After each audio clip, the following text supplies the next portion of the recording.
na balita ngayong tanghali. Luzon at Visayas Grid muling isa sa ilalim sa yellow alert ngayong araw, bunsod ng manipis na supply ng kuryente. Posibilidad ng brownout ibinabala ng Department of Energy. Malaking bahagi ng bansa makararanas pa rin ng matinding init ng temperatura hanggang sa Mayo, ayon sa Pag-asa. Level ng tubig sa Angat Dam nasa alarming level na. Franchise consolidation ng mga PUB deadline na ngayong araw. Ilang jeepney drivers na di nagpa-consolidate hindi na pinababiyahe. At SSS nagsasagawa ng sabayang run after contribution evaders operations bilang komemorasyong sa Labor Day bukas. MRT3 maghahandog ng libreng sakay sa mga manggagawa. Magandang tanghali mga kasangbahay. Ngayon po ay araw ng Martes, April 30, 2024. At una sa mga balita ngayong tanghali. May go signal na ni Speaker Martin Romualdez ang investigasyong gagawin ng Kamara sa umunoy gentleman's agreement ni dating Pangulong Rodrigo Duterte at China sa West Philippine Sea. Iimbitahan sa pagdinig ang dating top officials ng Administrasyong Duterte. Narito ang detalye sa ulat ni Rosalie Coz. Bilang bahagi ng oversight function ng House of Representatives kaugnay ng pagpapatatag sa seguridad ng bansa, binigyan na ng go signal ni Speaker Martin Romualdez na imbestigahan ang umano'y gentleman's agreement ni dating Pangulong Rodrigo Duterte sa China kaugnay ng West Philippine Sea. Partikular na ang umano'y pagbabawal ng pagkumpuni at pagdadala ng supply sa BRP Sierra Madre na nasa Ayungin Shoal na bahagi ng Exclusive Economic Zone ng Pilipinas. Ito ay upang matukoy anya ang kompromiso nito sa ating soberanya at territorial integrity. Inihayag ito ng liderato ng Kamara sa pagbabalik sesyon nito kahapon, araw ng Lunes, April 29. The so-called gentleman's agreement between the former president and China on the non-supply of the BRP Sierra Madre grounded in Ayungin Shoal in the West Philippine Sea is tantamount to the surrender of our country's sovereign rights over our exclusive economic zone. Sa press conference naman, ipinahayag ng House Leader na iimbitahan nito sa pagdinig ang top officials ng dating Administrasyong Duterte. We can start out with the past officials kasi sila din ang dapat ang nag-execute kung may agreement, di dapat siguro yung foreign affairs nila, yung executive secretary, kung may EO, di ba? At saka yung mga nagsalita na meron. Pero yung iba, meron din isang press secretary nagsalita na meron. Yung isa naman, wala naman daw. So ano ba talaga? Nabubudol-budol na naman. Planong isagawa ang pagdinig bago pa ang sine die adjournment o pagtatapos ng sesyon. Si Zambales 1st District Representative Jefferson Conghun, House Assistant Majority Leader, ang naghain ng House Resolution No. 1684 na nananawagang imbestigahan ang kontrobersyal na kasunduan. Samantala, bukod dito, inatasan din ni Speaker Romualdez ang Committee on Information and Communications Technology at Committee on Public Information na magsagawa ng joint inquiry kaugnay naman ng mga napaulat na cyber attacks sa government websites. Ito ay upang makapagpasari ng batas upang mapatatag ang countermeasures ng pamahalaan laban sa cybersecurity threats. Rosalie Coz, UNTV News and Rescue. Diyos ang aming sandigan, serbisyo publiko ang aming pinahahalagahan. Dismayado ang Kamara sa umano'y kawalan ng agarang aksyon ng mga kinaukulang ahensya ng pamahalaan sa mataas na presyo ng mga pangunahing bilihin. Ito ay kahit na mababa ang farm gate prices ng basic commodities gaya ng bigas at iba pang produktong pang-agrikultura. Ang detalye sa ulat ni Rosalie Coz.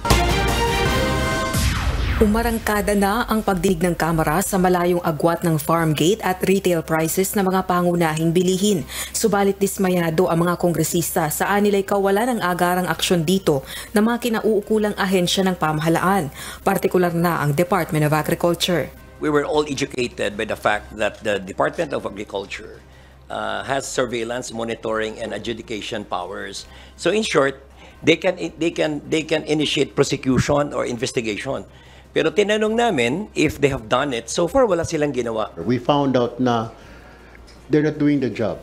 Wala pang napaprosecute na profiteer. Ni isa ang DA or ang DTI. Wala pa ni isa. So when we reported to the speaker was disappointed. Kung si Speaker Martin Romualdez naman ang tatanungin, nais nitong magpaliwanag ang traders at middlemen sa price discrepancy.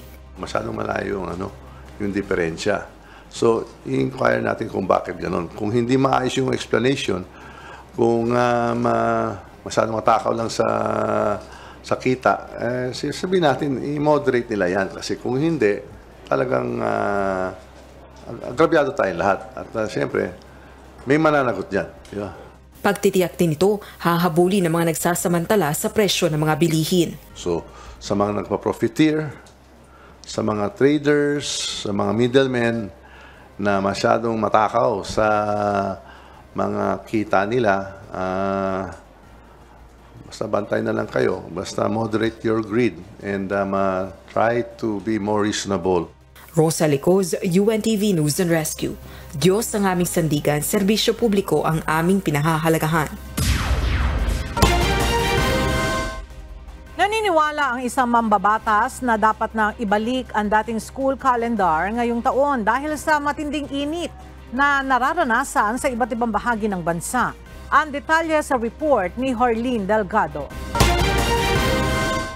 Nananawagan sa Senate President Juan Miguel Mig Zubiri sa Department of Education o DepEd na pag-aralang ibalik na sa dating school calendar ang pasukan sa mga paaralan ngayong taon, kung saan Hunyo hanggang Marso ang pasok ng mga estudyante, habang Abril hanggang Mayo naman ang bakasyon o summer break. Anya, delikado na para sa mga mag-aaral at mga guro ang matinding init ng panahon na nararanasan ngayon na dulot ng climate change. Mas marami na rin umano ang suspension ngayon ng klase dahil sa init ng panahon kung ikukumpara sa kanselasyon noon ng mga klase dahil sa mga bagyo. Nakita naman po natin sa sobrang init ng panahon na yun, napaka-delikado para sa ating mga kabataan at sa ating mga maguguro na ituloy itong klaseng,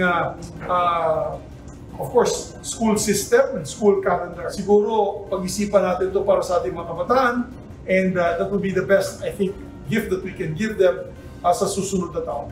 At bilang pagsuporta sa panawagang ibalik na ang dating school calendar, binawi na anya ni Senator Zubiri ang inihain niyang panukalang batas noong 2022 na layong itakda sa buwan ng Agosto ang simula ng pasukan sa lahat ng mga paaralan sa bansa.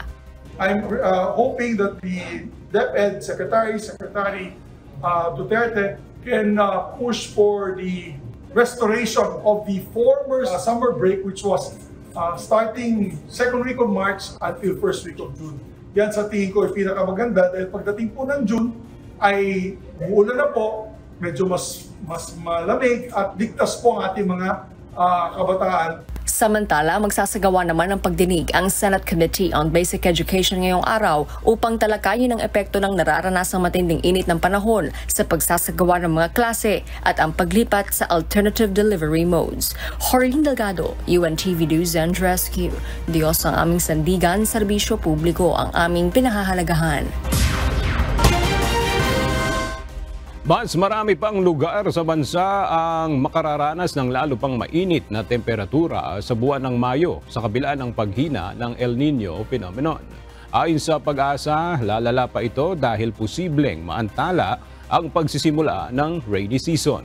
Narito ang report ni Lalaine Moreno.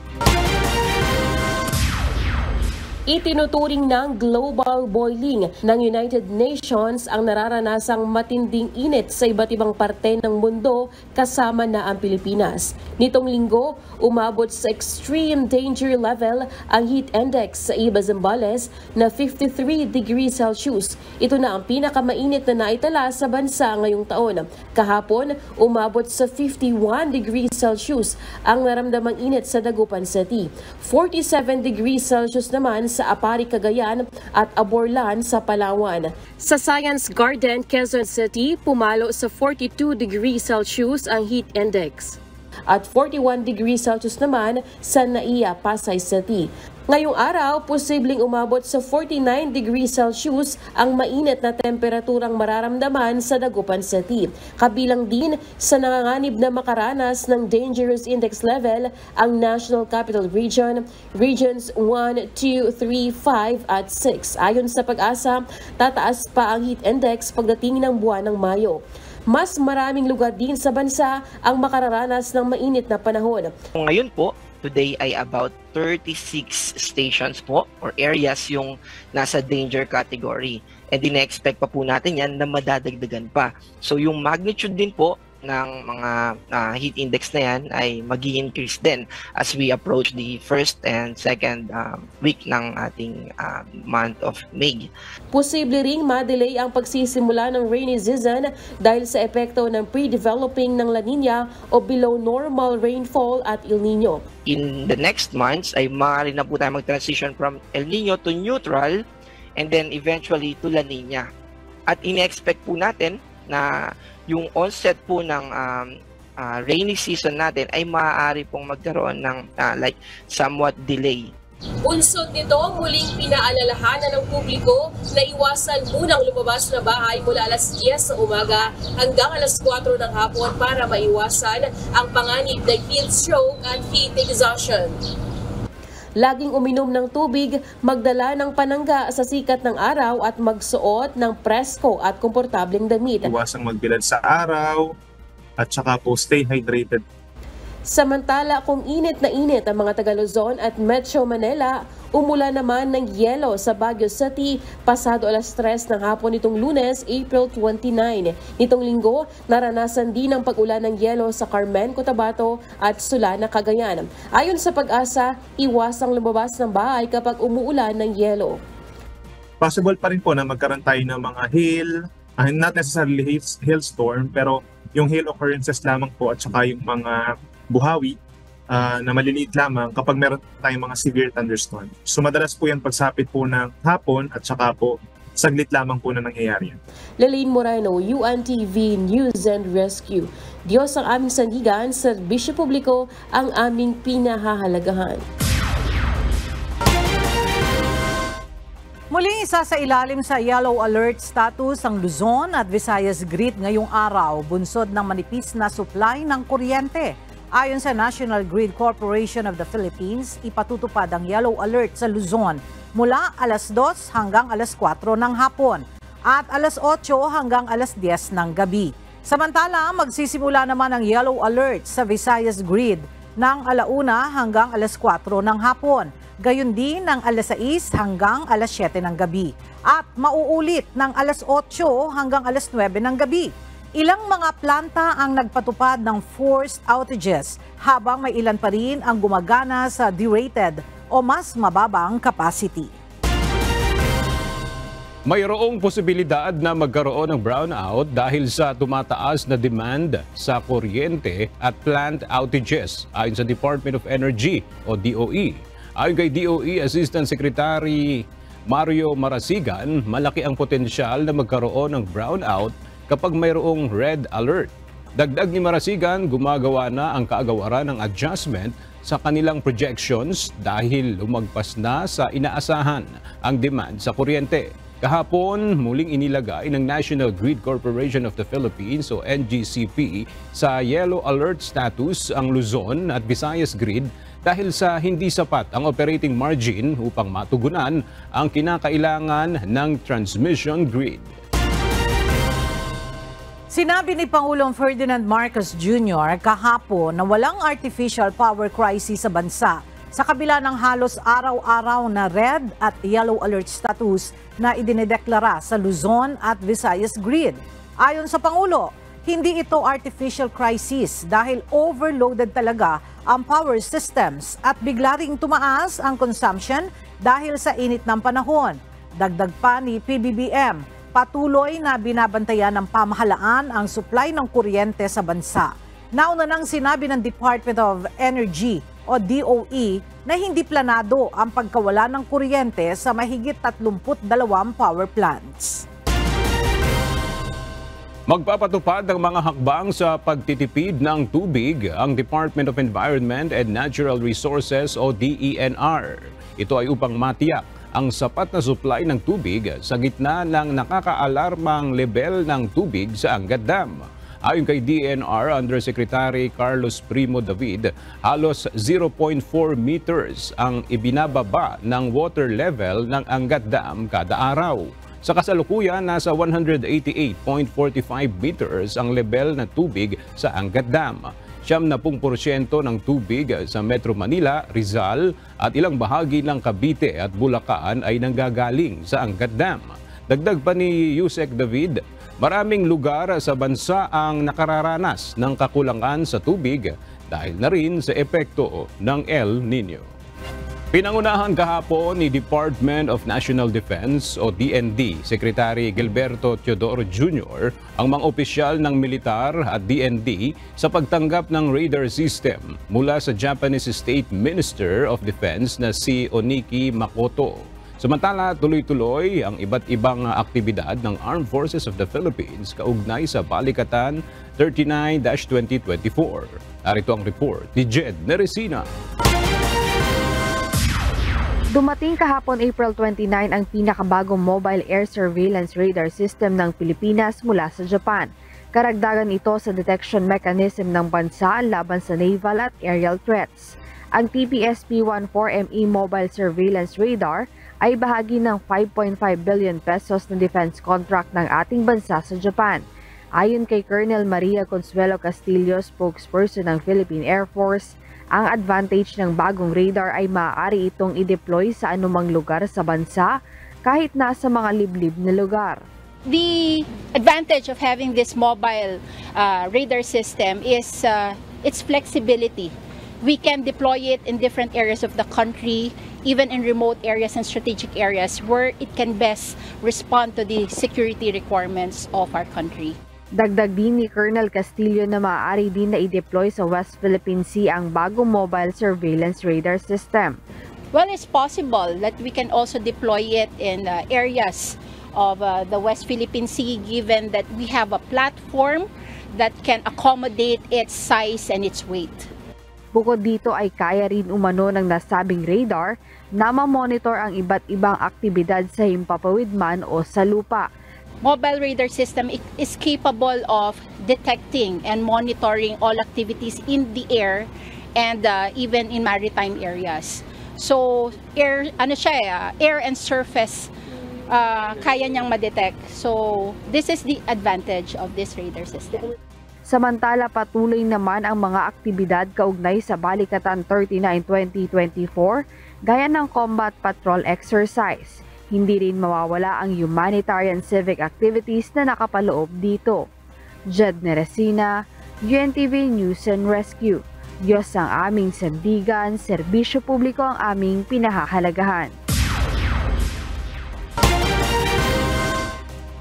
Malaki ang partisipasyon ng Philippine Army sa Balikatan exercises ngayong taon.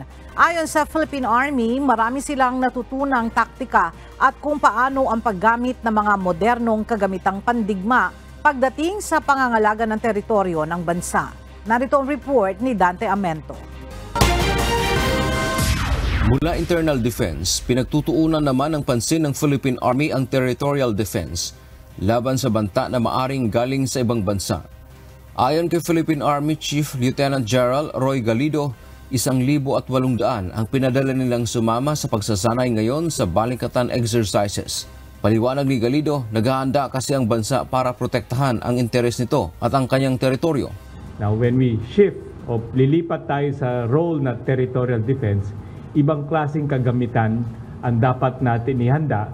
Kasi ang kagamitan na pandigma ay dapat akma sa kagamitan din ng pwedeng sumakop sa atin o pwedeng manggulo sa atin. Dapat kakayanin natin mahinto yung puwersa na gano'n. Pinalalakas ang mga kakayahan ng Philippine Army sa pamamagitan ng pagsasanay sa paggamit ng mga modernong kagamitan pandigma tulad ng bansang Amerika.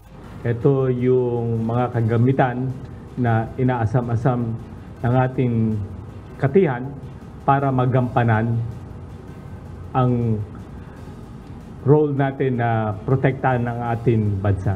Nilinaw naman ng Philippine Army at ng Commanding General ng United States Army Pacific o USARPAC na si General Charles Flynn na ang sentro ng pagsasanay ngayon sa Balikatan ay interoperability o pagtutulungan ng mga bansa.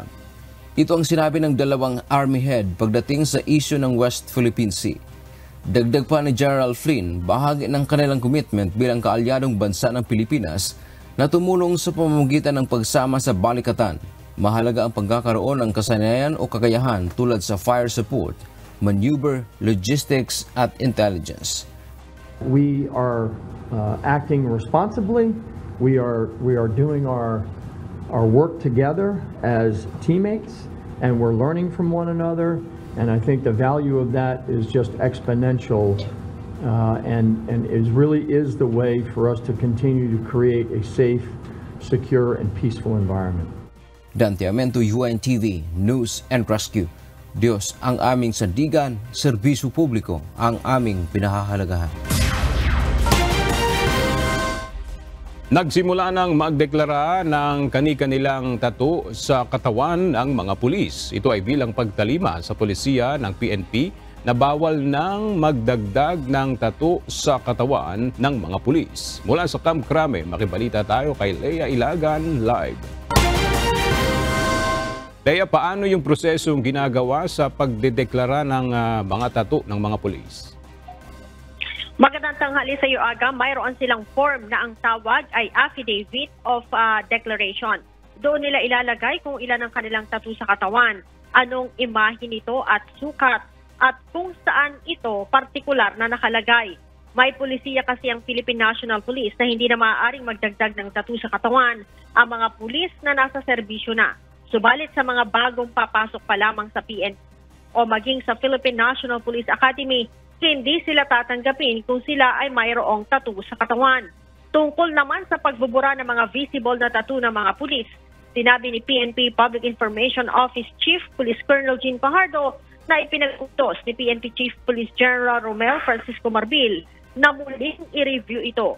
Kailangan din daw kausapin ng PNP Health Service para sa usaping kalusugan ng mga pulis sakaling ipabura ang mga tattoo. Ito'y bukod pa sa laki na magagasto sa pagpapabura nito. Matatanda ang sinabi na isang pulis na na-interview ng UNTV na mas mahal pa ang pagpapabura ng tattoo kaysa pagpapalagay nito. Kagayaan niya ng tattoo niya sa braso.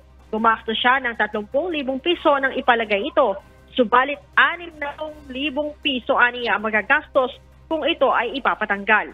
Ang pagpapabura ng tattoo ay kanya-kanyang gastos ng bawat pulis. Aga? Maraming salamat, Lea Ilagan. Good news para sa lahat ng mga manggagawa. May handog na libreng sakay ang MRT-3 at LRT-2 para sa lahat ng mga manggagawa bukas bilang pagdiriwang ng Labor Day. Ipatutupad ang libreng sakay mula alas 7 hanggang alas 9 ng umaga at alas 5 ng hapon hanggang alas 7 ng gabi. Kinakailangan lamang na magpakita ng company o government-issued ID sa mga personnel ng istasyon para maka-avail ng libreng sakay. Ang libreng sakay ay bilang pagkilala sa malaking kontribusyon ng mga manggagawang Pilipino para sa ekonomiya ng bansa.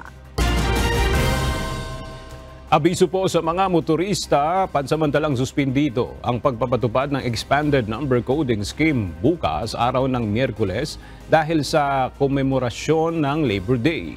Ang lahat ng mga sasakyan ay malayang makakabiyahe sa Metro Manila, kahit pa ang mga sasakyan na may plakang nagtatapos sa 5 at 6. Muling ibabalik ng MMDA ang implementasyon ng number coding sa Huwebes, May 2. Bilang komemorasyon sa araw ng paggawa o Labor Day bukas, nagsasagawa ang Social Security System o SSS ng sabayang Run After Contribution Evaders Operations upang bigyang babala ang mga employer na hindi magre-remit ng contribution ng kanilang mga empleyado. Mula sa Baguio City, makibalita tayo kay Grace Doctolaro live. Grace, ano na ang update sa isinagawang race campaign ng SSS dyan sa Baguio? Yes, Ella, magandang tanghali. 8 establishmento nga ang inabistuhan, pinalalahanan ng SSS ukol sa pagbabayad ng kontribusyon ng kanilang empleyado, kabilang na dito ang restaurant, laundry shop, construction, hotel at iba pa. Patuloy ang Social Security System o SSS sa pagpapaigting ng race campaign o Run After Contribution Evaders sa Baguio City. Kanina ay nag-ikot ang mga kawani ng SSS Baguio Branch upang palalahanan ang ilang mga establishmento ukol sa pagbabayad ng kontribusyon ng kanilang mga empleyado. Ayon kay Attorney Duchess Anselmo, Legal Officer ng SSS Baguio, ito ang pang-apat na race sa taong 2024 at nais nilang maipalaganap ang kahalagahan ng pagiging miyembro ng SSS. Okay, yung notice po kasi natin is for them to comply within 15 days with their obligation sa SSS. And nakasulat din naman po doon, they have the option po, sa employers po natin, they have the option to avail of installment, yung program po natin ng installment, or pwede din po silang mag-inquire, subject to presentation po ng requirements po natin for the condonation po natin ng penalties. Pero like I said po, subject to presentation of requirements kung magka-qualify po sila din. Ito ay palagi ang ginagawa ng SSS at lahat ng mga branches sa Cordillera Administrative Region ay nagsasagawa nito ng sabay-sabay. Layo nitong maipaunawa sa mga employers ang kanilang obligasyon, alinsunod sa batas at obligasyon din sa kanilang mga empleyado. Ayon naman kay SSS Nancy Omoso, ang branch head, ang kampanya ay nagpapakita na seryoso ang ahensya sa kanilang mandato at hindi nito hangad na takutin ang mga employer, bagkus ay ipakitang sila ay dapat magkatuwang sa pagtataguyod ng kagalingan ng kanilang mga empleyado. Maganda rin itong race kasi hindi naman siya yung tatakutin namin sila, kundi parang nandun yung mutual understanding na rin ng employer at saka kami sa SSS. Ina-explain kasi namin sa kanila na meron silang duties and responsibilities. But then, may mga employers kasi na minsan parang hindi nila ina-actionan. 5 employers kada buwan ang target nilang isagawa. Sa mga binisitang employers ngayong araw, 3 dito ang non-registration of business, 6 ang non-production of records, at 2 non-remittance of SSS contribution. Binigyang diin naman ni Attorney Anselmo ng Baguio Legal Section na may isang establishmento ang nabigyan ng demand letter pero hindi dahil sa pagsasagawa ng race agarang sumunod ang maito sa kanilang obligasyon.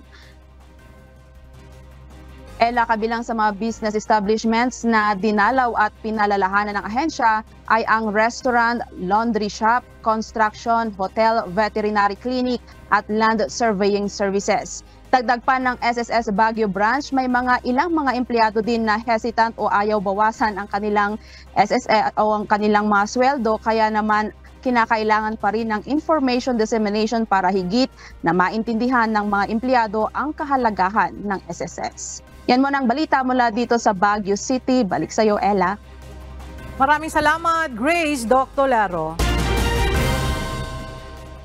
Deadline na ngayong araw ng pagko-consolidate ng prangkisa para sa lahat ng mga pampasaherong jeep na bahagi ng isinusulong na Public Utility Vehicle Modernization Program ng gobyerno. Mula sa Quezon City, may report si JP Nunez live. JP, marami pa ba ang humahabol para dito sa franchise consolidation? Kagagaling lang natin dun sa mismong opisina ng Office of the Transportation Cooperative, so OTC dito sa Quezon City. At nakita natin kakaunti na lang yung mga humahabol para dito sa consolidation ngayong ang April 30 kung kailan deadline na nito. Ayon sa OTC, yung iba kasing mga humahabol pa dito sa franchise consolidation ay nakapagproseso na nung kanilang mga papeles nung nakaraan pang mga linggo dahil nga binuksan din sa weekend yung pagpoproseso ng consolidation. Ngayong April 30 nga ang huling araw ng deadline para sa franchise consolidation ng mga PUV para sa Public Utility Vehicle Modernization Program o PUVMP.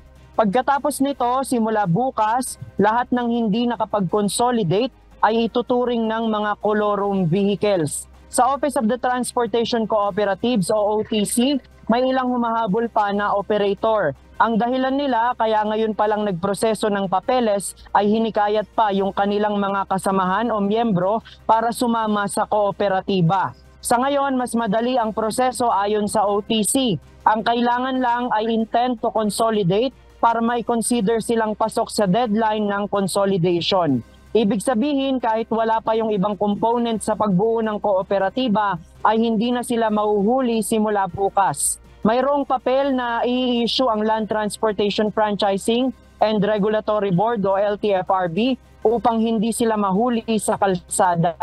Ngayong araw, muli namang nagsagawa ng programa ang Piston kaugnay sa kanilang 3 araw na transport strike na aabot hanggang bukas. Gate pa rin nila ang umano'y pagtatanggal ng trabaho sa mga operator at tsuper dahil sa sapilitang pagkukonsolidate.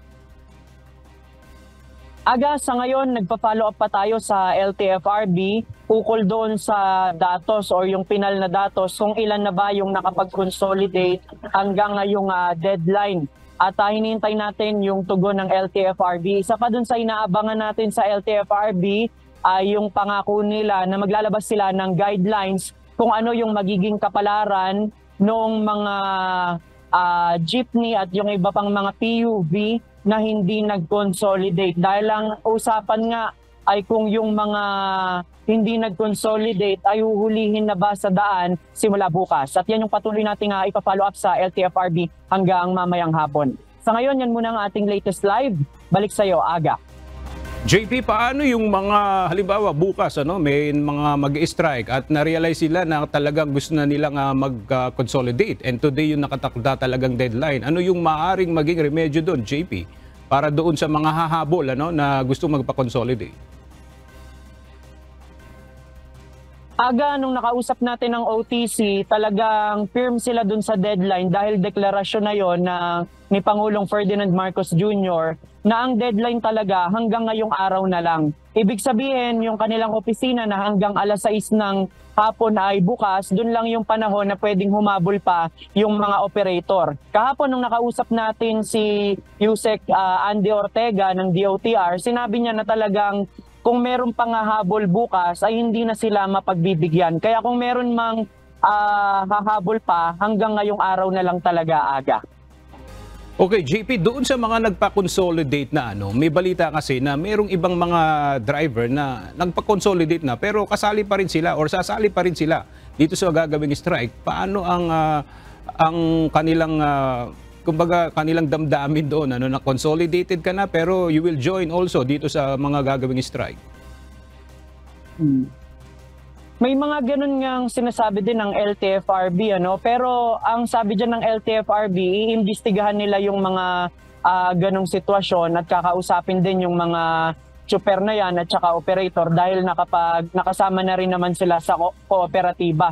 Pero si Chairman Guadis nagkaroon ng pahayag na winarningan niya yung mga 2 weeks ago yung mga operator na at saka driver na sasali pa rin dun sa strike, gayong kasama naman na sila sa kooperatiba na pwedeng ma-revoke yung kanilang mga prangkisa dahil nga part na sila kasi nung modernization program.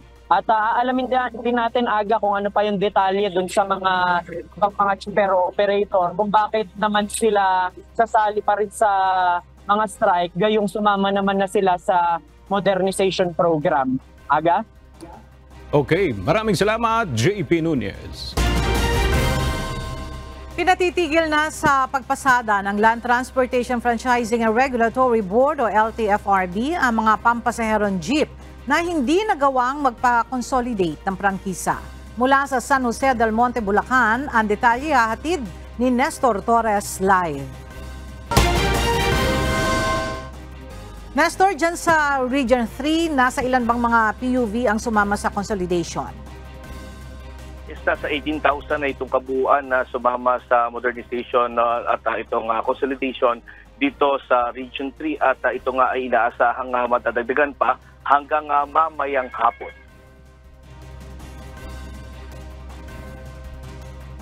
Umabot na sa 18,000 ang kabuang bilang ng mga nakapagparehistro sa PUB Modernization Program ng pamahalaan.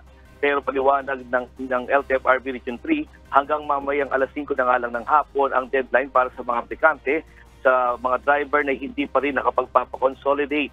Ayon kay LTFRB Region 3 Regional Director Amino Den Guro, bukas ang tanggapan ng LTFRB Region 3 sa 7 probinsya sa Central Luzon para sa mga habol na magpakonsolidate hanggang ang mamayang hapon at tatapusin nila ito hanggang sa mga may nakapila pa.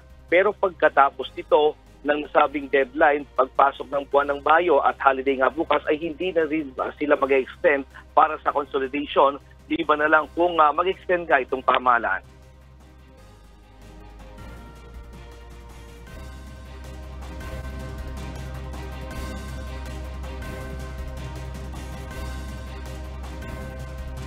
Samantala, ang transport cooperative sa Jose del Monte, Bulacan, sa nais ipatupad ng Pangulo. Anila, mas maganda na anya na sumunod sa modernized at magpo-consolidate ang mga kababayan natin, lalo na itong mga driver na makatatanggap naman sila sa kooperatiba ng mga incentive at subsidy sakaling sila nga ay magpo-consolidate. At kagandahan din ito kumpara doon sa mga traditional jeep na mga driver na hindi naman nagpa-consolidate.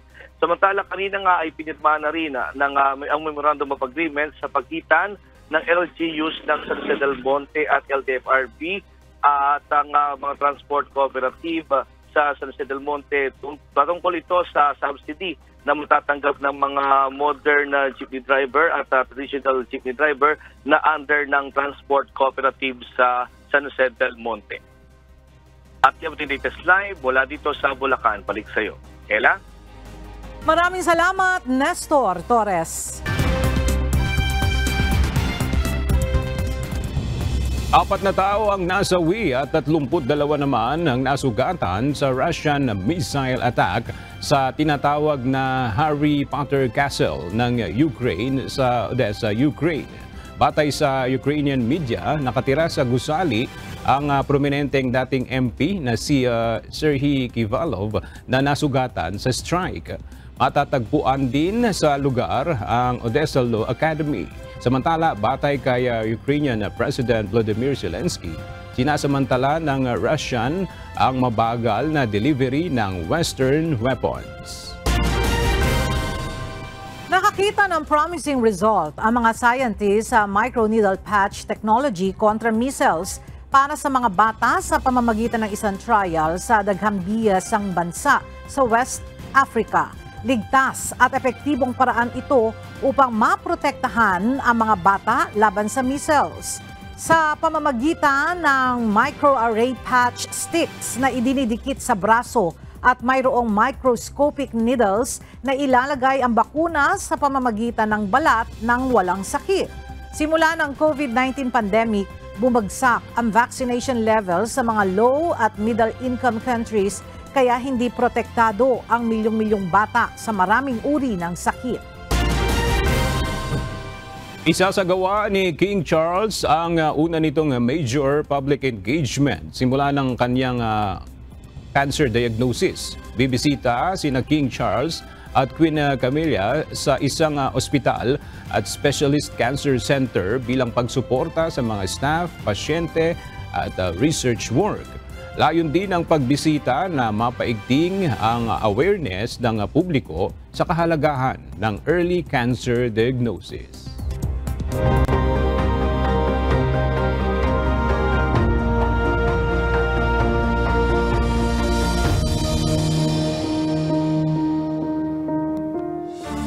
Magkatuwang na binigyang katuparan ng Members Church of God International at UNTV at ng Philippine National Police ang kahilingan na school supply sa isang eskwelahan sa Bicol. Gayon din ang matagal nang suliranin ng 5 barangay patungkol sa madilim nilang kalsada tuwing gabi. Narito ang report ni Jerry Galicia. We at NCGI recognize your dedication to our country and your service to our fellow men and to God above all.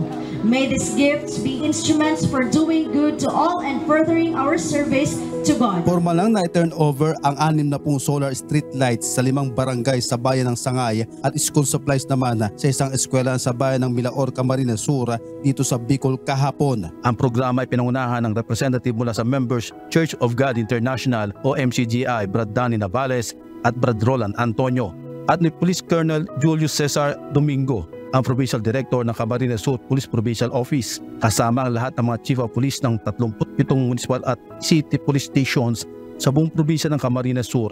Ang proyektong ito ay nailapit ni Police Colonel Cesar Domingo kay Kuya Daniel Razon sa Camp Simeon Ola, Legazpi City, Albay noong October 11, 2023. Dito nabanggit ni Police Colonel Domingo ang sitwasyon ng mga kababayan natin sa mga liblib na lugar sa Camarines Sur. Tulad na lamang ng 5 barangay na hanggang ngayon ay hindi pa nararating ng linya ng kuryente ang maraming residente dahil malayo sa mga poste ng ilaw. Ang mga ito ay ang mga barangay ng Kilantao, Anyog, Sibagwan, Bungalon at Turage. Pulubunduking lugar at coastal area na nasa 40 hanggang 50 kilometro ang layo nito sa kabayanan. Napakahirap ng sitwasyon ng mga kababayan natin sa nasabing 5 barangay. Dahil pagsapit ng gabi ay napakadilim na ang kanilang paligid at ang daang tao papunta sa main road. Malaking problema ang kinakaharap ng mga residente ang epekto sa kanilang kabuhayan. Struggle po. Kasi especially po yung mga estudyante po na maagang umaalis ng bahay kasi malayo po ang school namin dito. And then ang tubig po malayo. So ngayon na mayroon na kaming solar, thank you so much sa sa MCGI dahil nagkaroon po kami ng napagkalooban po kami ng solar. Yung mga access po ng tubig namin dito is bukal. Pupunta po sa lowland area para po maligo. And then yung tubig po na mga bukal na yun nalagyan po ng solar. And then yung daanan, may solar din po. So, very easy po makarating yung mga estudyante.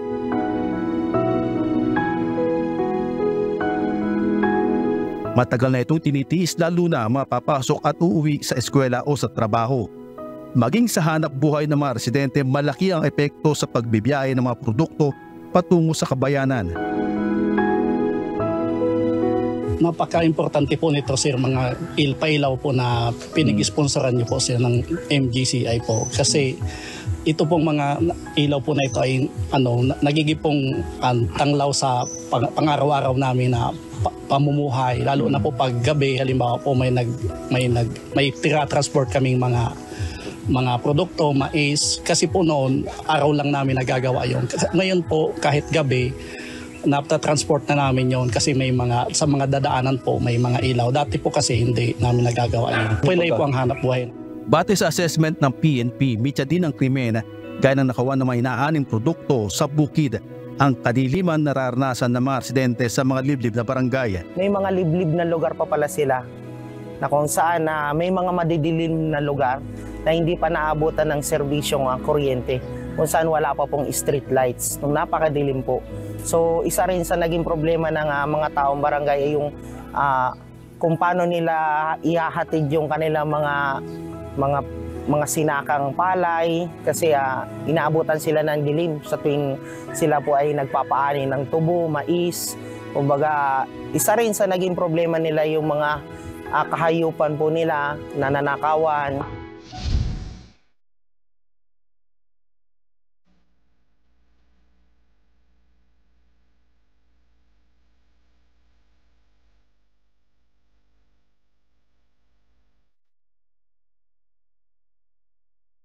At pagkatapos ng ilang buwan ay nabigyan tugon na ang kanilang suliranin dahil sa nilagay na solar street light sa 5 barangay.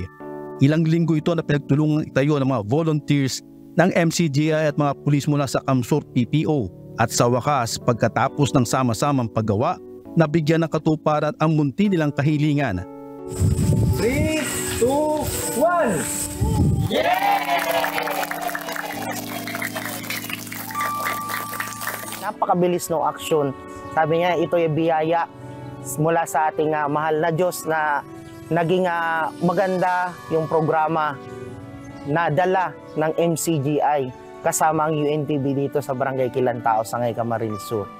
nakakataba ng puso po kasi nakita namin, kasama namin sila sa sakripisyo, sa pagtatayo, pagbubuhat mula dito sa sentro. Akala nila hanggang dito lang, yung paglalagam pala natin nandun pa sa pinakadulo ng barangay kung saan nakita nila yung saya at tuwa ng mga taong bayan na meron na silang ilaw. Kumaga napansin na yung dating akala natin na hindi napapansin ng mga taga-sentro kasi malaking bagay po yung solar lights kasi nakita nila yung liwanag po. Samantala, bukod pa sa streetlights ay binigyang katuparan din ang kahilingan na school supplies na kakulangan ng mga estudyante at guro doon sa San Jose Elementary School.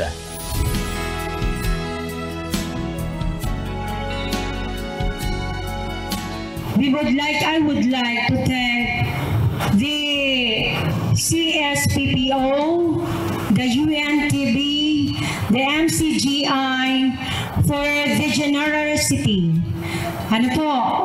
Maraming salamat po sa tulong na ibinigay niyo po sa aming mga mag-aaral.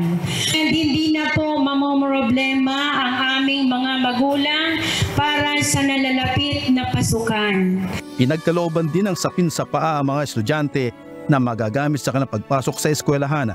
Lubos naman ang pagkapasalamat ng mga residente at ng Camarines Sur Police Provincial Office sa pagbibigay katugunan sa kanilang kahilingan. Ang kapulisan at ang kanilang pamilya ay kasama sa panalangin ng bawat members ng MCGI. So yun po siguro sir ang napakahalaga sa lahat ng itinutulong nyo sa amin sapagkat po through prayers, lahat dyan naliligtas yung ating kasamahan sa PNP, and of course God provides all the needs of the members of the family of our policeman. Alam namin sa maliit na paraan nakaka-contribute po kami na makatulong tayo sa kapwa-tao, makagawa tayo ng mabuti na kailangan nating i-execute araw-araw po ng ating buhay. Alam naman natin yung ilaw, ang pinanggagalingan nun ang Diyos talaga. Pero paano tayo nagkaroon ng sariling ilaw? Sabi ng ating Panginoon, lumiwanag na gayon ang inyong ilaw sa harap ng mga tao. Ano yung ilaw? Tuloy natin. Upang makita nila ang inyong mabubuting gawa. Ano po yung ilaw? Yun yung ating mabubuting gawa na ginagawa.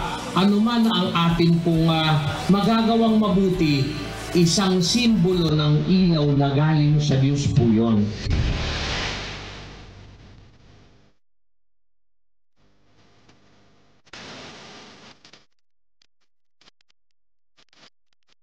Jerry Galicia, UNTV News and Rescue. Diyos ang aming sandigan, serbisyo publiko ang aming pinahahalagahan. Sa kapapasok lamang po na balita, muling hinaras ng Chinese Coast Guard ang Maritime Patrol ng Pilipinas sa West Philippine Sea.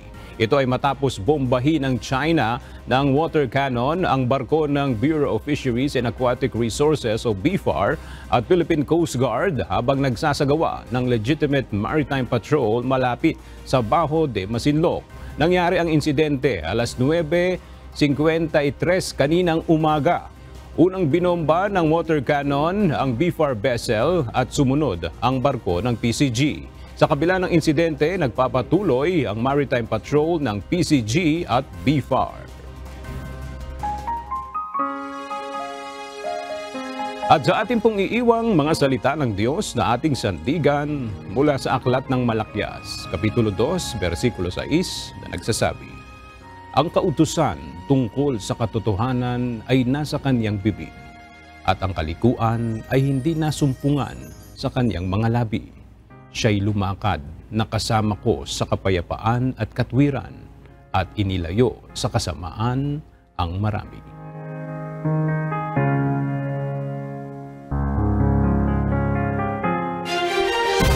At yan ang mga balitang aming tinutukan at inaksyonan. Dahil sa aming pagbabalita, una, ang pagkalinga sa kapwa. UNTV-C News, may balita saan mang panig ng daigdig.